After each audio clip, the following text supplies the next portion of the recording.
It's the week of March 8th, 2022, and this is Remember 64.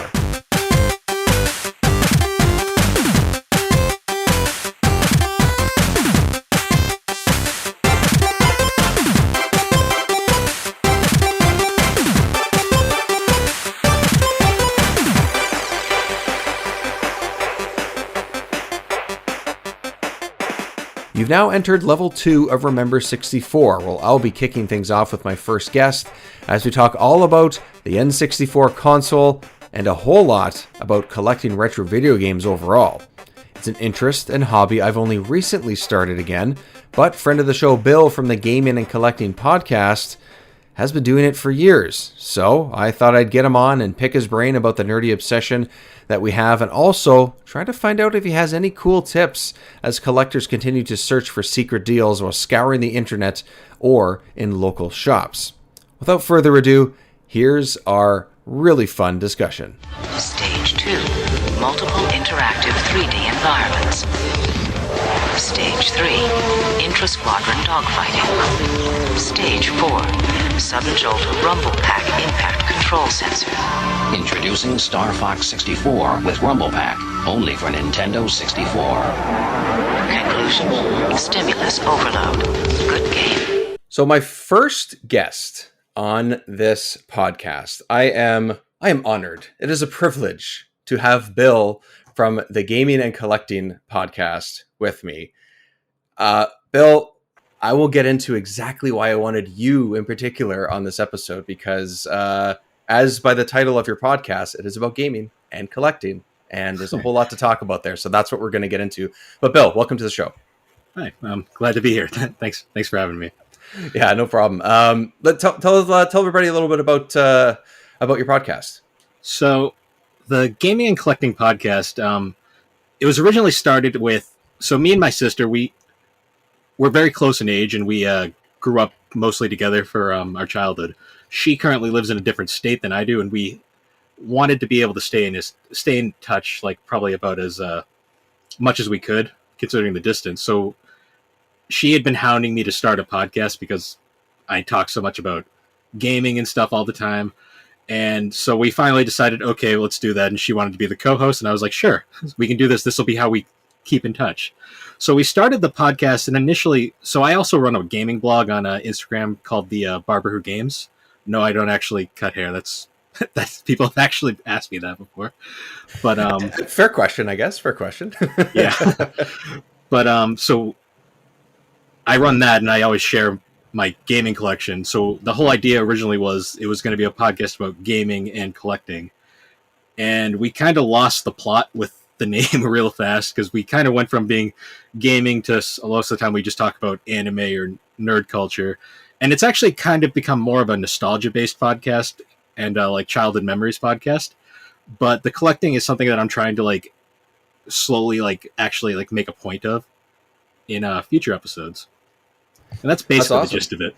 Yeah, no, fair enough. I mean, and I think that's the way a lot of the sort of, I guess you could call them indie podcasts, like this one, like my other one, which is back in my day, like all of those, they sort of evolve as they go. You know, you might go back to what the original idea was here and there, but things aren't stale, at least. I guess that's part of it, but evolution is not a bad thing. So that's interesting. It's cool that you have a lot that you can cover. And to me, I find it very interesting to listen to two siblings talk about it, because, and because, like you said, you're pretty close in age, you have this shared experience growing up, and I think that brings a lot to it as well. So, so I would say anyone who's looking to listen, that to me is a really big high point when I listen to your episodes, for sure.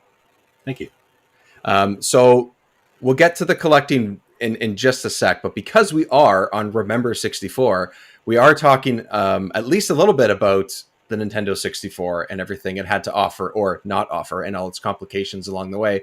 Now, you and Alex did an episode on the Nintendo 64 a few months back. I believe it was in late 2021, so people can find that episode there. And it was very entertaining because there was a lot of mixed thoughts and feelings about the console. So let's talk about your memory, your experience, and if you had any of that shared memory and experience with your sister as well, because I'm very interested to hear what everyone has to say when they come on the show about what they feel about the Nintendo 64 overall. So it's pretty interesting. So that episode of our podcast, I actually had titled it "Nostalgia Makes a Difference" because me and Alex, we didn't actually grow up with the N64. We were PlayStation kids. What was funny was it's weird because the PlayStation sold considerably more than the N64. Like it was like one of those like it was not even close kind of things. Yeah, and it had a year and a half, 2 years extra, I think, as well. Yeah. So it was around for even longer. Yeah. But what was funny was usually it was like PlayStations or whatever, but for some reason in the area we grew up, everybody had an N64, and we were like the one like weird people with like a PlayStation. Somehow the PlayStation was weird. Yeah, well, it was funny because like I'd be in like I was still in like kindergarten, like first grade around that point. Okay. And all the kids would be talking about Mario, Zelda, Smash Brothers, and I'm over here going like, got Crash Bandicoot, got Final Fantasy VIII. It's like nothing to forget about. That's for sure. No, so. But everyone's looking at us like, what the hell are those? Yeah, right. Sure, fair enough. Because I talk about all these RPGs, and everyone on the N64 is like, what's an RPG? Yeah, well, you know what? And I would have been one of those people because I had the N64, and sure, there's RPGs, but it's not the same, especially not compared to something like Final Fantasy, 7, 8, 9, like, all those ones that came out for the original PlayStation. I mean, those are icons on their own, right? Regardless of what console they came out on. So, but I guess in a roundabout way though, because I was surrounded by people who had N64s for years, the N64 was like that one console that is like I wanted to play because I want to know what I was missing. Because it was like everybody hyped this thing up, and I remember going to the store and seeing the controller and being like, I was just trying to grasp it because when I first saw it, I'm like, why does it have 3 of these? I don't get it. I'm trying to process this. Where's the other joystick? Yeah. Like, I didn't get it, but at the same time, I was like intrigued by it. And I'd see like the demo for Mario 64, and I'd be like, that looks amazing. Yeah. But as I said, it was kind of one of those things where it's like I just missed it at the time, but I was always intrigued by it. Right. So what's are there any particular games that stand out? Like I think for a lot of people, the N64 is a communal experience. It's Mario Party, it's Smash Brothers, it's Mario Kart. Like that's probably, I would say, especially if you didn't own it. So I assume that's where it would go, or what's generally your experience with it as far as any particular games that stand out for you? So actually, believe it or not, the first N64 game I ever played was Star Fox 64. Nice. Because I was like intrigued, because that's still when voice acting was such like a new thing in games, especially on the N64, like full voice acting, and just seeing that. I mean, it's cheesy as hell like nowadays, but playing that and then like the whole like trying to figure out the controls, the whole action. I was terrible at it as a kid, but that game is like one of probably the best looking games on the system, arguably. It actually is really great. I mean, there's so much happening on screen all the time, right? I think that brings a lot to it. And you point out the voice acting, man. I pulled it up. I want to say about a couple weeks ago, and I haven't played it in years. And I was like, man, you know what? Yeah, the voice acting stands out. The sort of story building between the characters as they're talking, like you could say whatever you want about Slippy being annoying and all that, but it still brings something to the experience. So that's a good point. I didn't really notice it until I turned it on a couple weeks ago, and then you pointed it out, and I go, oh yeah, no, you're absolutely right. So and it's such clear acting too. Like it doesn't sound like scratchy like a lot of games at that time did. Yeah, you're right. It's an advancement definitely from the consoles that came before it. So, so overall, did you feel like the N64 is something? I mean, you've played it since then, and you and your sister talked about a decent amount because you picked up a few games in that episode, and you guys played some games. How do you think that it has progressed, or how do you think it has aged or not aged over the last 25 years? So honestly, like from a gameplay perspective, all the games are still just as good as they were back in the day. Like I had no issues like picking up like Mario 64. I actually played first on the DS, believe it or not. Oh, nice. But going back to the original version, like it's like night and day. That game plays so well nowadays. Discovering all the rare classics like Banjo-Kazooie, Conquer. Yeah. Discovering Conquer was even a thing was pretty mind blowing at the time.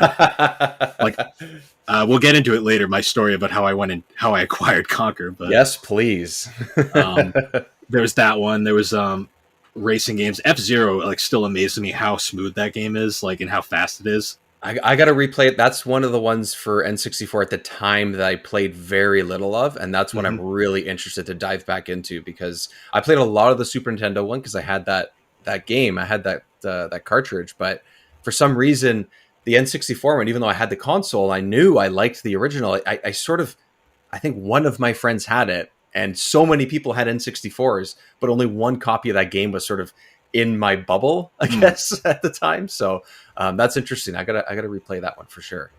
Yeah, and then I'm trying to think of and then one of my favorite hidden gems on the N64. It was actually one of like the first games I tracked down for it. It's one of the more obscure games. It's called Rocket Robot on Wheels. Yes, that is a game that I have on my looking for list that I want to collect, and it is made by who's the developer? Sucker Punch. Sucker Punch. That is one of the reasons why I found it. That's why I wanted to play it, because I'm a huge Sony guy. I love Sly Cooper. And I was I was doing history on the company, and I found they made an N64 game, and I tracked it down. It is such a solid platformer. Like, is it really? Oh, I'm so happy to hear that. It has like realistic because he's a robot on wheels, so it actually has like a realistic physics system for the time. So smooth controls, and you can make like roller coasters in it because it's in a theme park. Man, so he's like on a track or something? Is that the idea? Or well, no, it's actually like it's a full on. It's like a Mario 64 clone, like Collectathon. But because he's on wheels, the terrain actually affects how he controls at times. Like going downhill, he moves faster. Like going uphill, he's slower. Like terrain, like really matters. It's a really impressive game for the time. You can see a lot of like the Sly Cooper like early like ideas there. Yeah, well, I mean, I would say that almost everything that Sucker Punch has made has been at least a lot of fun, if not an amazing game at the very least, right? So that alone makes me want to try that game. So so it's still on my collecting list. Now I know for sure it's one that I have to grab. Now that you say that, so you sold me. Okay, you sold an eBay purchase off some random person somewhere else. Okay, so you teased about collecting. I mean, that's a big thing.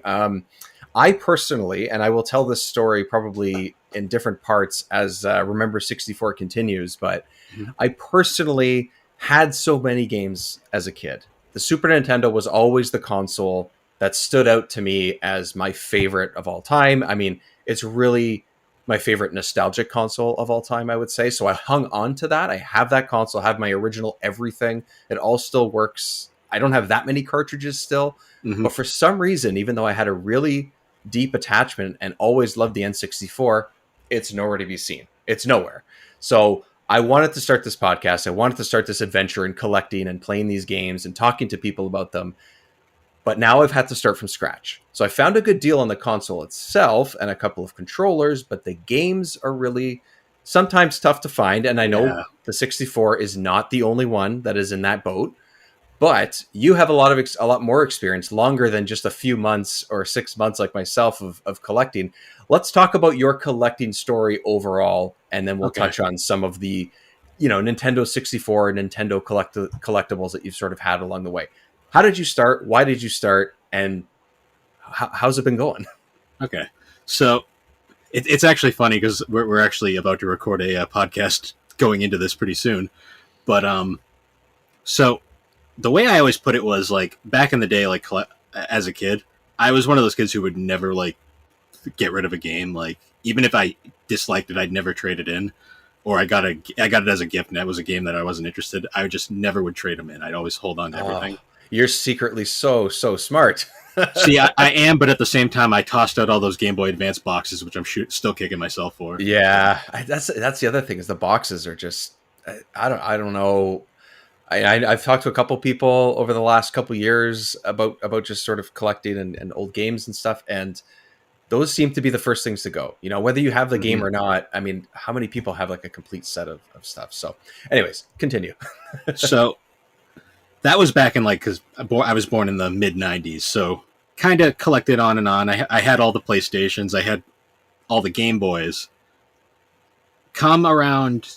So I'm in high school now, around 2009. YouTube is starting to become like a big thing, and I discovered a channel called Classic Game Room, and I kind of go on a Classic Game Room binge. And one episode that Drew like stuck to me, like for I don't know the reason why, like it just something about it was his review of the Dreamcast. Oh, okay, cool. And I was like just enamored by the Dreamcast, like because it's funny because it was around technically when I was alive, like I didn't miss it. Yeah, but I never noticed it, probably because I was a PS2 kid and the PS2 murdered it into the ground. Yeah. But and at this point, sadly, the Dreamcast didn't last as long as it probably should have. But anyway. No. But so I was actually one of those kids who didn't even realize Sega made consoles for the longest time. Like I always thought they were a third-party company. So that shows our age difference right there. Is that it's just which is funny because I was alive during the Saturn and Dreamcast era.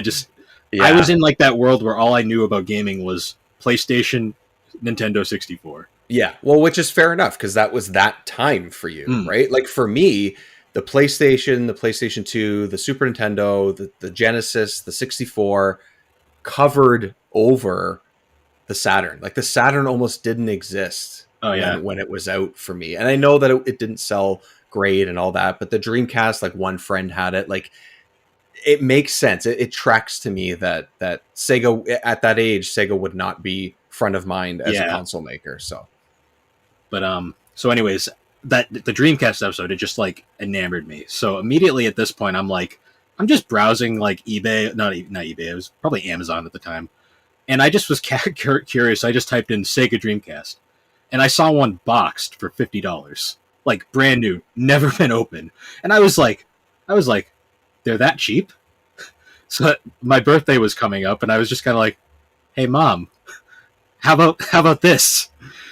And she went above and beyond because she also got me Sonic Adventure and Sonic Adventure 2, plus a VMU and an extra controller. Solid games too. And I was like, go mom. I know, right? And I was like, okay. So I got the Dreamcast and like immediately like I picked the thing up and I'm like just like messing with the menu because it was like a kid opening like a brand new toy for the first time, and you're like, what is all like?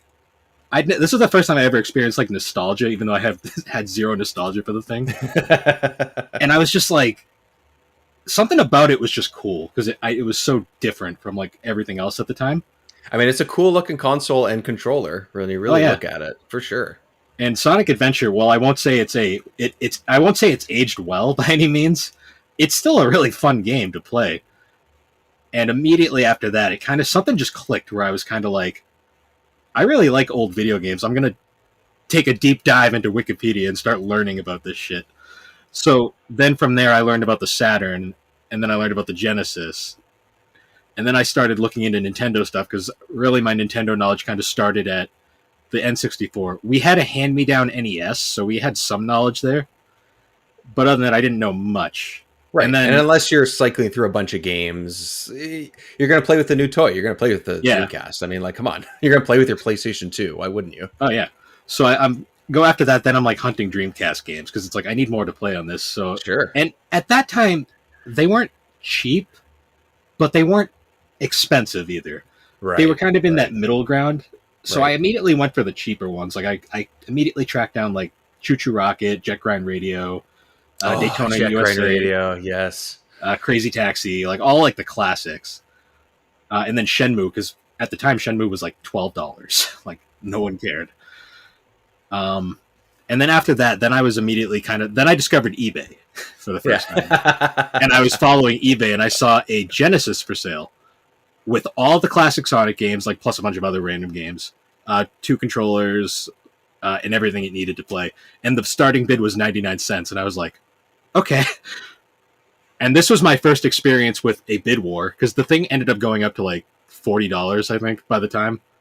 And I was like monitoring this like nonstop, like because I wanted that Genesis. That is insane. I ended up winning it too, which was great. Amazing. That's awesome. And then this is where the N64 comes in, because at this point now I'm starting to get at least some, not a lot of income, but a small amount of income. Because so I went to a vocational school, so I was able to go on co-op my senior year, and I was making a small amount of, like, a decent, like, for a kid still in high school, it was a decent amount of money. So I immediately, the first thing I do is I look up the N64. And at the time, they weren't really that expensive.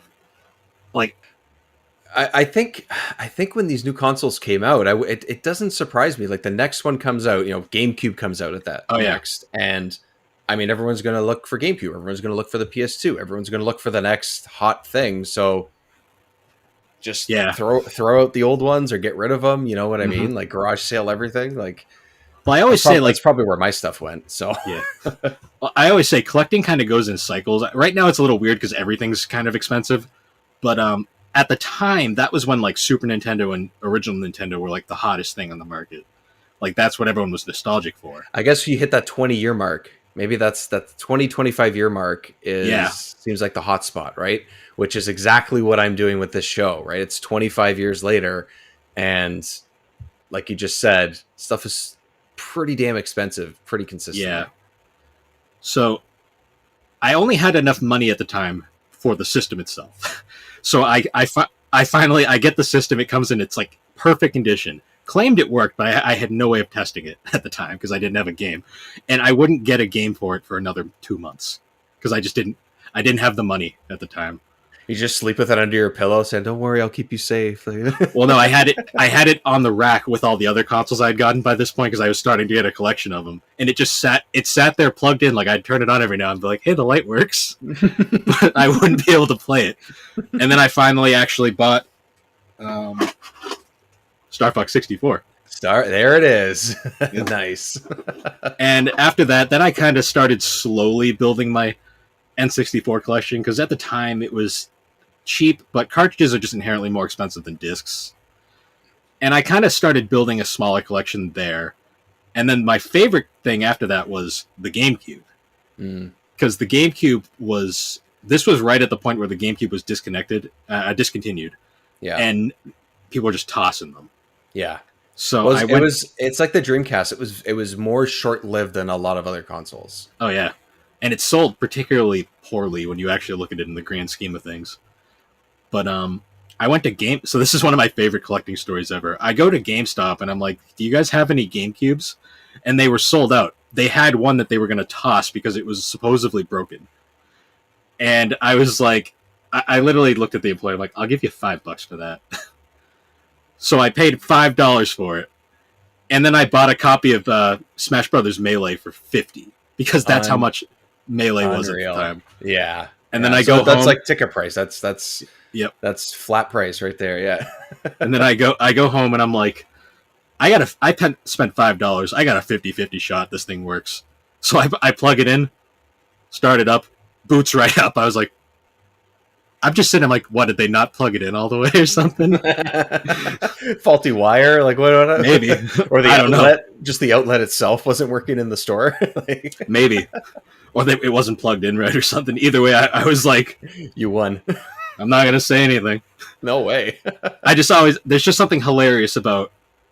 I paid $50 for Melee and $5 for the GameCube. That's hilarious. I guess that's part of what it is a lot of people, now it's really hard to do because everyone knows what things are priced at. You can look online all you want, but to find like a huge deal or something. So how do you feel like things have progressed? I mean, again, we've already just said that things are more expensive and everything, but from this experience, like from that N64 GameCube time to now, do you feel like is it a more like hostile environment, or is it just like people are grabbing it up and the demand is just higher than it used to be? So it's a bit of both. Like there is honest collectors out there who just want to collect the games to play them, or in some cases for preservation, because that's a new like hot topic with gaming collecting.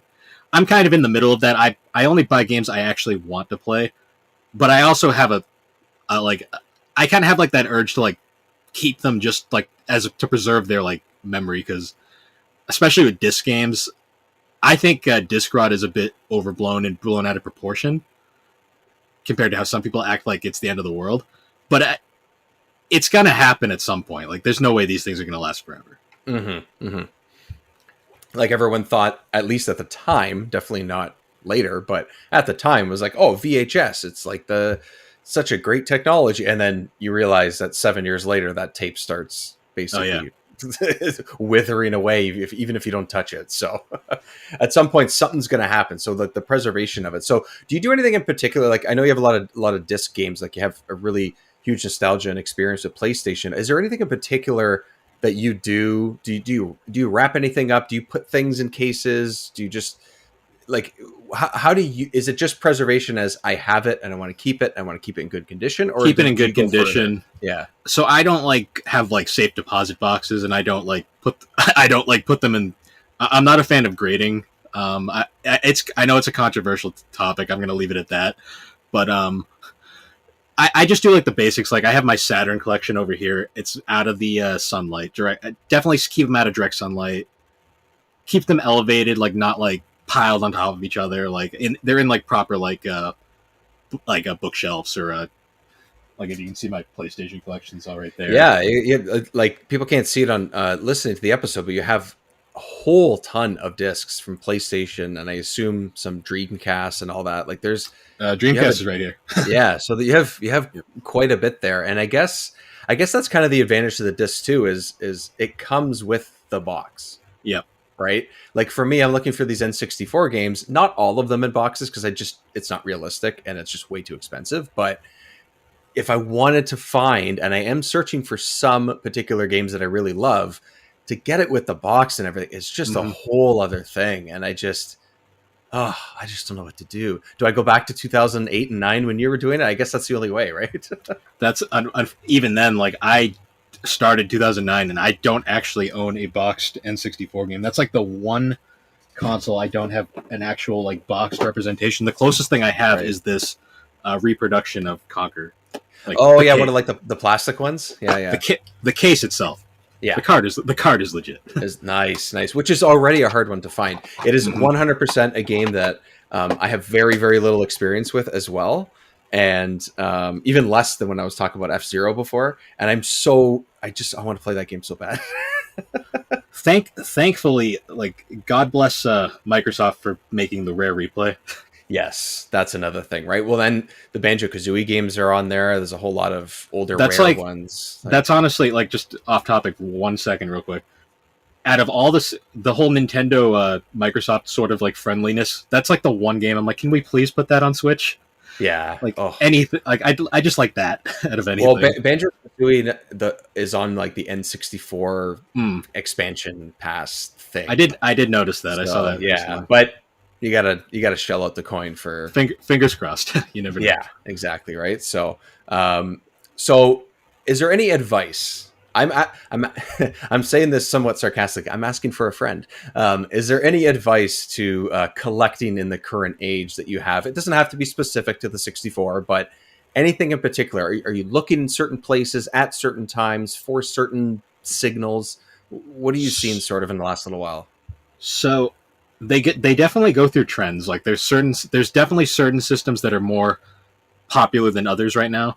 Mm-hmm. Like Sega CD, Sega Saturn, forget about it. Like, good luck. Like, that's all I can say there. So they're really hot right now. They've always been, like, even back in the day. Like, the most expensive game I've ever bought is Panzer Dragoon Saga for the Saturn, and that was $500. Wow. Now it's like $1,000. So wow. So it's worked out for you. I've gotten very lucky. Okay. Like, one of my luckier finds was I was visiting Alex, and we went to this random like retro game store we just found, and they had a copy of Popful Mail for the Sega CD. Oh, I've heard of that. I have not played that, but I do know of it. It's a very good like side-scrolling action RPG. Okay, but it's one of those really rare Sega CD games because it was like one of the Working Designs published ones. I think that's why I know of it, is because I know that it's rare, but I have no experience with it whatsoever. Yeah. At the time, it was going for like $400, and the store was selling it for $200. And I was like, I didn't even have the money for it, but I was like, I'm going to take the hit because I'll never see this again. Right. Like, sometimes my advice is like, I don't want to promote this because it's not healthy, but like sometimes you got to take a risk. I mean, but I guess that's part of what it is, right? I mean, like collecting of any kind, there is some risk involved, right? Mm-hmm.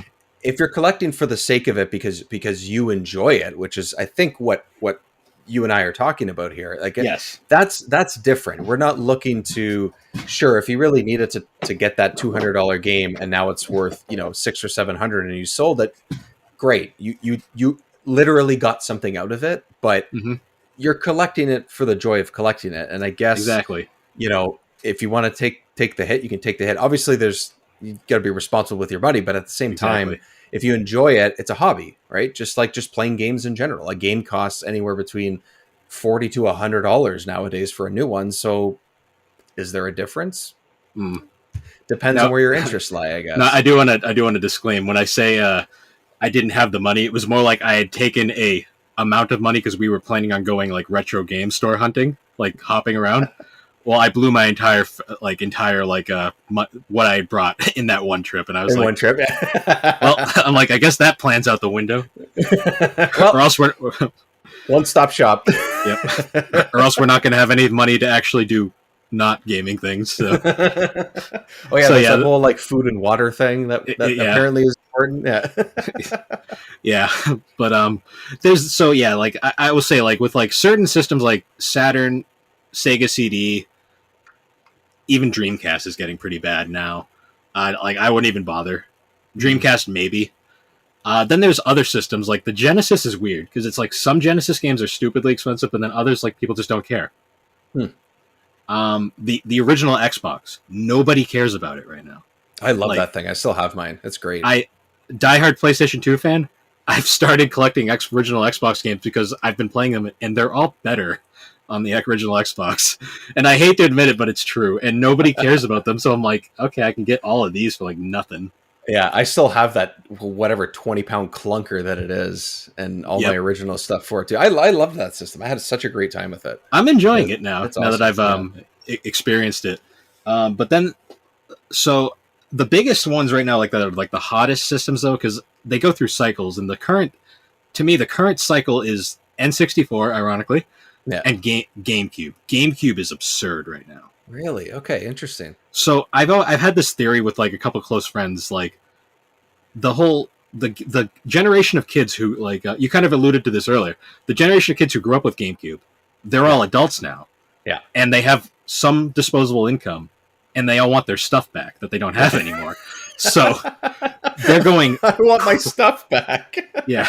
So they're all going crazy to get all these GameCube stuff. And keep in mind, GameCube stuff isn't in high supply as it is because it wasn't a particularly good, well-selling console. This is what a lot of people miss with the GameCube, because the GameCube has an extremely dedicated fan base, but it still was the third selling console of that generation.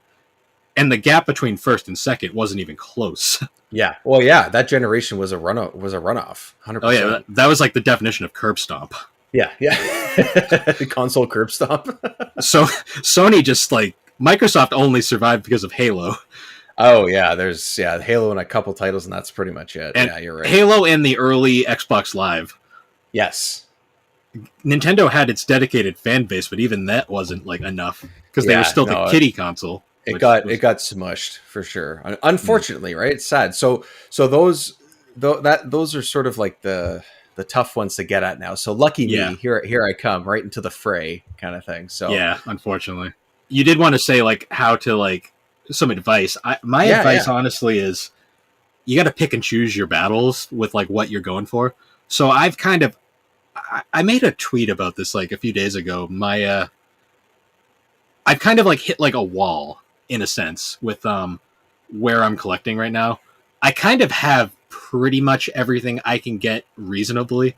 Like there's a few small collections that I really want to complete, but I just cannot justify the price right now.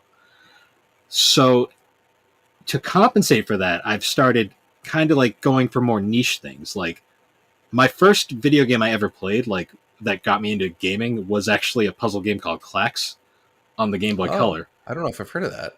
So it's actually this is the said game. Oh wow, I have not seen that before. Okay. So this isn't my original copy. I bought this because it was incredibly cheap, $5, just to have a physical full box copy of my first Wow, video game full ever. box copy. Game Boy Color. There it is. Yep. But one of my goals is because I'm being realistic here. Like, this stuff's expensive, and I want to keep game collecting is an addiction, and to satiate that, I'm trying to collect every version of Clax I can find.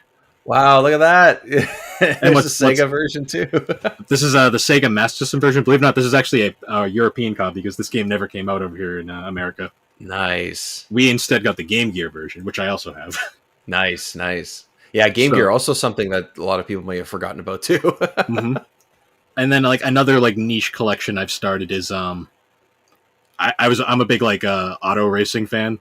Like I grew up like watching NASCAR and stuff, so I'm trying to collect every single NASCAR game I can find. Wow, cool. And Yeah. there's a lot of them, but they're worthless. So it's like they're so easy to find. They're so Well, that's easy. another thing. Yeah, like a lot of the sports related games, I mean, they're annual editions, right? So there's so many of them that they don't hold value, but really you're collecting it for the fun of collecting it, right? So so it doesn't matter if it costs $4 or this one was 14 and the other one was 10. Like, who cares? It's great. Now you have that collection. So you're saying like pick a focus, right? Is kind of what it is, right? Is part of it. Like I've seen online a lot of people, they're like, you need to get the rarest things possible, and you have to go for like the most insane, like super high value, like popular games. I'm always like, that's the problem I see with game collecting now, is people are jumping into it thinking like, you need every Mario game, every imaginable, like these like super rare RPGs, every Final Fantasy. I'm always like, calm down a little. Like, if you want to play a lot of these games, if you want to play them, there are very easy ways to find them on other platforms. If it's for the sake of collecting, I mean, That's a whole other thing. Yeah. slow down. You don't need them all at once. Like, slow down a little. Well, yeah, and that's the other thing too. You got to pace yourself a little bit. Oh, yeah. Right? And like that's got to be that's- part of it. That's the major key. Yeah. Because I've noticed, like, in particular now, like, I see, like, every week it's always kind of like, hey, I found this. What's it worth? It's like, that's not the point. Like, Yeah. if you're buying I guess the what's it's worth is if you're working within your budget and you need to sort of say like, okay, well, I'm not, you go to a store and let's say, they're trying to turn a profit too. It's a store. They need to sort of they need to pay their employees and pay their rent. So they're going to charge $15 more for that particular game, let's say. Okay, well, it's $15. You're willing to take the cut of the 15 to have that game that you enjoy. Great, no problem. Now, if you're going to go and pay $150 extra just because you feel like it's there, I got to get it. Do your research, I guess, is part of it too, right? I mean, it's a little bit of it. another thing I've found is importing.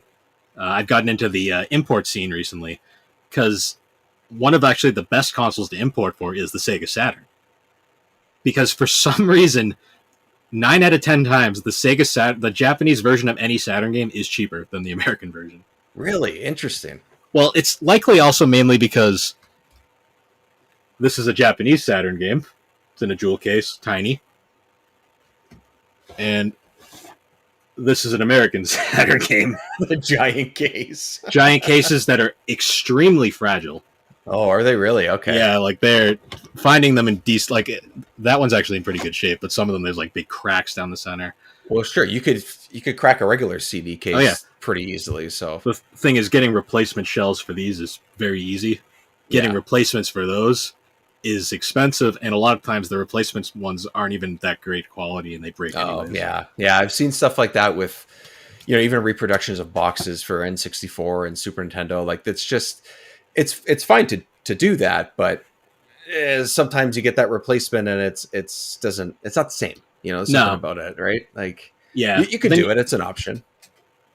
And then like sometimes you'll get like something where it's like it's in such rough shape, but you want to save it from being even worse. Like here's my copy of Sonic 3D Blast, and this thing has seen some hell. Literally taped together. So this is me after I attempted to fix it. It was flat when I got it. But the import scene is like really interesting because like I'm actually really curious about getting into the N64 import scene because I believe the N64 isn't actually region locked. You have to modify the back of the cartridges. That's how. I think you do. Yeah, I think that's. I believe what it it's is. there's these tabs on the back here. Yeah.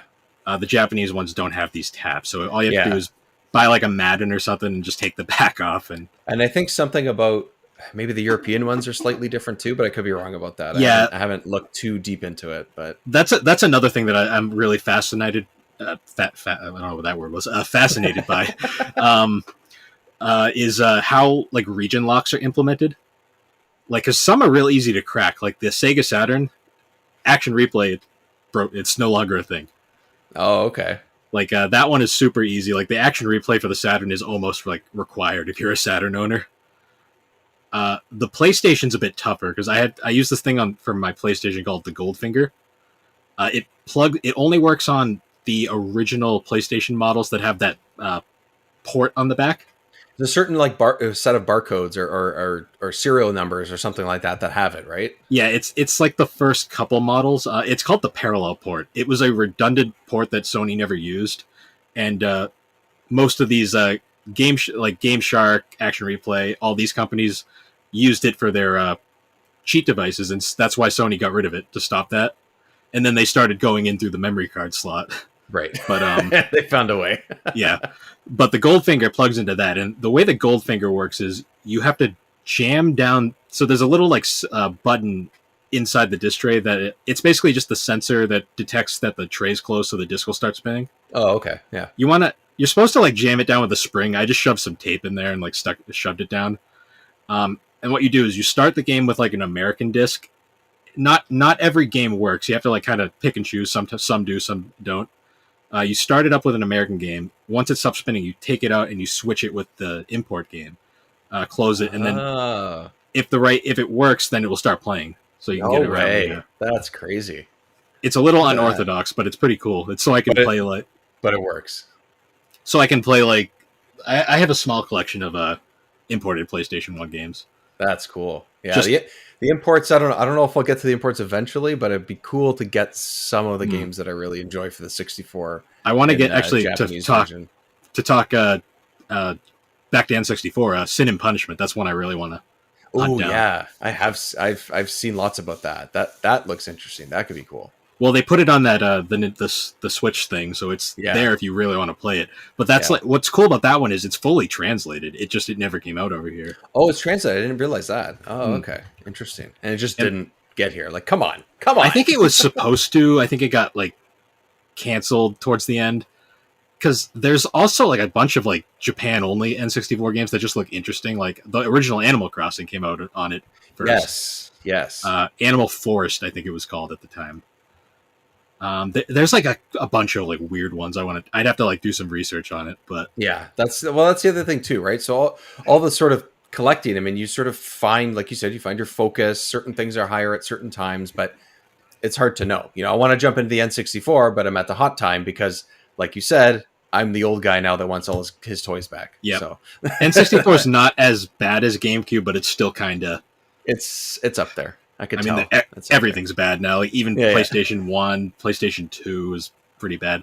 No one cares about Xbox, but yeah, somehow, you know what? It will in a couple years. Maybe it'll hit its stride because it'll be at that 25-year mark in 2026. I guess it would be. So it's getting there. It's almost there. You're getting lucky and you're beating the rush. I think you might have a good system going here. I mean. I'm always like whenever I see like I like to mess around on the Reddit board game collecting, and they're really melodramatic there sometimes. But occasionally you'll get like a question where like someone will ask, "What's your luckiest gaming find?" And I'm like, half the time I don't believe half the people there. Right, that's a whole other thing, yeah. And I don't ever want to share because I feel like I'm going to get threatened half the time. Where do you live? They're going to find you.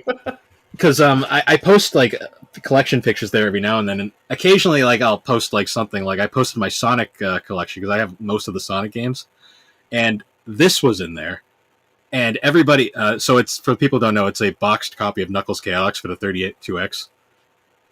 This is a very rare game, especially boxed, and this isn't even like a really good copy. Like, it's in pretty rough shape. You still got the box though.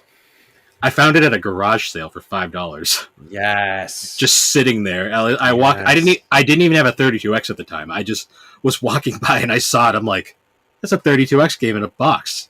And I'm like, I went up to the lady and I was expecting like a couple like in the double digits anyways. And she's like, oh, $5. I'm like, okay, thanks. Oh, garage sales, man. Oh. See, the problem with garage sales is now they all know what they're selling. So yeah, you have to get lucky with that too. So yeah. All right. Well, we're going to continue following your journey in collecting. Where I know where to find you, but if anyone hasn't found you yet, where can they follow your stuff, your own collecting, your podcast, all of that good stuff? Okay, so my personal blog, like where I'm probably most well known for, is Instagram. It's on Instagram. It's at the Barber Who Games, no spaces. Okay. You can find me. My pictures say like Bitmoji, and it's got like a green kind of border thing going. The podcast is the Gaming and Collecting Podcast. That is also on. It's on pretty much every major podcasting platform. We make it on Anchor, and we have a Instagram, a Twitter, Good Pods, like pretty much every social media platform. I actually have a link tree, like that's located on my Instagram that leads to everything. Yeah, we got the same thing going. I love. It's a great way to sort of like consolidate all your stuff. Yeah, and you can like fully customize it and like that's cool. I just found out you can put. Really I found out you can put little pictures next to all your links. Like, of like what? I've discovered something new. I didn't know that. Look at mine next time, and you'll see. Like, I have like little image pictures on each individual link. Like, it's nice. Custom. You can do it on the Linktree website. I found out. All right, we'll do then. That's awesome. Okay, well, Bill, thanks for coming on, man. This is awesome. Yeah, no problem. We learned some stuff. We talked about nerdy things. What else can we ask for, right? So that's about it. We'll keep track of your stuff. Anyone who wants to find him, he just laid everything out there. So find him on social media and on podcast platforms. Thank you so much to Bill, and thank you everyone for joining us for our discussion. As I mentioned in level 1 of the podcast, I really want Remember 64 to be entertaining, educational, and above all, fun. I want to build a community around that. And I don't want to do this on my own. I want to hear from you. I want the community to let me know what games you loved, the good times you had with the Nintendo 64, and what you want to hear and see me talk about in future episodes. I've also launched a Patreon page, multiple levels and tiers that you can be a part of with that. Just take a look at it. Any tier will get you some really cool extra content. You can also catch me and email me at remember64show@gmail.com. Well, you'll also be able to find lots of videos, photos, and fun collecting shenanigans on Twitter, Instagram, and TikTok. All of those are also under at Remember64Show. Until next time, stay pixelated, my friends.